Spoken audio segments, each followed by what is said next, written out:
Si l'être humain descend du singe, pourquoi y a-t-il encore des singes aujourd'hui ? Cette question, on l'a tous entendue au moins une fois, et elle lance souvent des débats enflammés sur la théorie de l'évolution de Charles Darwin. Mais que dit vraiment cette théorie ? Et surtout, y a-t-il des points qui peuvent sembler, au premier abord, un peu contradictoires ou difficiles à saisir ? Aujourd'hui, on va explorer ensemble quelques-unes de ces interrogations, non pas pour critiquer ou prendre parti, mais simplement pour réfléchir. On va poser des questions simples, logiques et pleines de bon sens pour mieux comprendre cette théorie fascinante, ses forces, mais aussi ses zones d'ombre. Préparez-vous à remettre en question quelques certitudes. On commence avec la fameuse question de la descendance. Si les humains descendent des singes, pourquoi cohabitons-nous encore avec plusieurs espèces de singes comme les chimpanzés, les gorilles ou les orang-outans ? Est-ce que ça signifie que certains singes ont évolué pour devenir humains, tandis que d'autres seraient restés à la traîne ? En réalité, c'est un malentendu très courant. La théorie de Darwin ne dit pas que nous descendons des singes actuels. Elle suggère plutôt que les humains et les singes modernes partagent un ancêtre commun, une espèce qui a vécu il y a des millions d'années et qui n'existe plus aujourd'hui. Imaginez un arbre généalogique. Vous et votre cousin avez des grands-parents en commun, mais vous ne descendez pas de votre cousin. C'est le même principe. Mais alors, une nouvelle question se pose. Pourquoi cet ancêtre commun a-t-il évolué de manière si différente ? Pourquoi une branche a-t-elle mené à l'Homo sapiens, tandis que d'autres ont donné naissance aux chimpanzés ou aux bonobos ? Les scientifiques expliquent cela par des pressions environnementales différentes, des migrations et une série de mutations génétiques aléatoires qui ont favorisé certains traits dans certains groupes. C'est le début de la divergence évolutive. Chaque lignée s'est adaptée à son propre environnement, développant des caractéristiques uniques au fil du temps. Les uns sont devenus experts pour grimper aux arbres, tandis que les autres ont développé la bipédie pour parcourir de longues distances dans la savane. Passons maintenant à un autre point intrigant, les sauts biologiques. Darwin voyait l'évolution comme un processus extrêmement lent et graduel, fait de petites modifications qui s'accumulent sur des millions d'années. C'est l'image de la pente douce. Pourtant, quand on regarde l'histoire de l'humanité, on a l'impression d'assister à des explosions soudaines de complexité. Comment expliquer l'apparition de capacités aussi uniques que le langage articulé, la conscience de soi, la pensée abstraite ou la créativité artistique ? Ces traits semblent si radicalement différents de tout ce qui existe chez les autres animaux. Sont-ils simplement le fruit du hasard, une accumulation chanceuse de petites mutations ? Ou bien un facteur externe, que la théorie peine encore à identifier, est-il intervenu ? C'est l'un des plus grands mystères de notre évolution. Certains scientifiques parlent de révolution cognitive, où des changements génétiques, même mineurs, auraient eu des conséquences phénoménales sur le fonctionnement de notre cerveau. Et cela nous amène directement à la question des fossiles.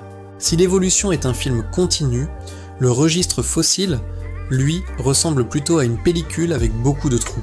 On parle souvent des chaînons manquants, ces formes intermédiaires entre différentes espèces que l'on peine à trouver.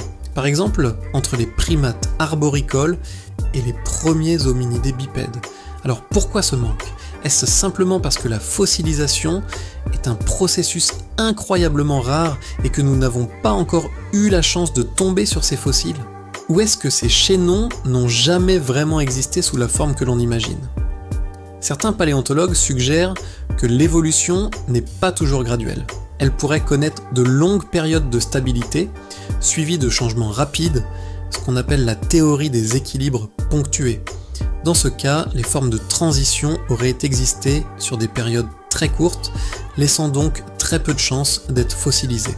Et pour compliquer le tout, certaines découvertes fossiles semblent parfois bousculer la chronologie établie, nous forçant à repenser constamment l'arbre de l'évolution humaine. Abordons maintenant le moteur de l'évolution selon Darwin, la sélection naturelle, souvent résumée par la formule « la survie du plus apte ». L'idée est simple. Dans un environnement donné, les individus qui possèdent des caractéristiques leur donnant un avantage pour survivre et se reproduire transmettront ces traits à leur descendance. C'est logique et ça explique beaucoup de choses, comme le camouflage d'un insecte ou la vitesse d'un guépard. Mais est-ce que cette seule idée suffit à expliquer la complexité de l'esprit humain ? Pensez à l'art, à la musique, à la philosophie, à la morale, à l'altruisme, ou même à la capacité d'aimer et de se sacrifier pour les autres. Ces traits ne semblent pas directement utiles à la survie physique de l'individu. Un poème ne vous aidera pas à chasser un mammouth, et la compassion peut même sembler contre-productive dans une logique de survie du plus fort. Alors, d'où viennent ces caractéristiques qui définissent pourtant notre humanité ? Certains biologistes avancent que ces traits pourraient être des sous-produits de notre intelligence, ou qu'ils favorisent la cohésion du groupe, ce qui, au final, augmente les chances de survie de la collectivité. Mais le débat reste ouvert. Ce qui est passionnant, c'est de comprendre que la théorie de Darwin n'est pas un texte sacré gravé dans le marbre. Elle a elle-même évolué. À son époque, Darwin ne connaissait rien de la génétique, de l'ADN ou des mutations. Sa théorie a été enrichie, complétée et parfois corrigée par plus d'un siècle de découvertes scientifiques. La paléontologie, la génétique moléculaire, l'anthropologie, toutes ces disciplines ont apporté de nouvelles pièces au puzzle. Aujourd'hui, on parle de la théorie synthétique de l'évolution, qui intègre les lois de la génétique à la sélection naturelle de Darwin. Il faut donc voir cette théorie, non pas comme un dogme, mais comme le meilleur modèle que nous ayons pour expliquer la diversité du vivant. Un modèle qui, comme la vie elle-même, est en constante adaptation et se perfectionne à chaque nouvelle découverte. Alors, pour conclure, que doit-on retenir de tout ça ? Descendons-nous vraiment du singe ? La réponse la plus juste est que nous partageons un ancêtre lointain avec les singes actuels. Pourquoi certaines espèces évoluent-elles rapidement tandis que d'autres semblent figées dans le temps ? C'est une question de pression environnementale et de hasard génétique. Et surtout, la science a-t-elle tout expliqué ? Absolument pas. L'évolution humaine est encore pleine de mystères et de questions sans réponse définitive. Et c'est ça qui est beau.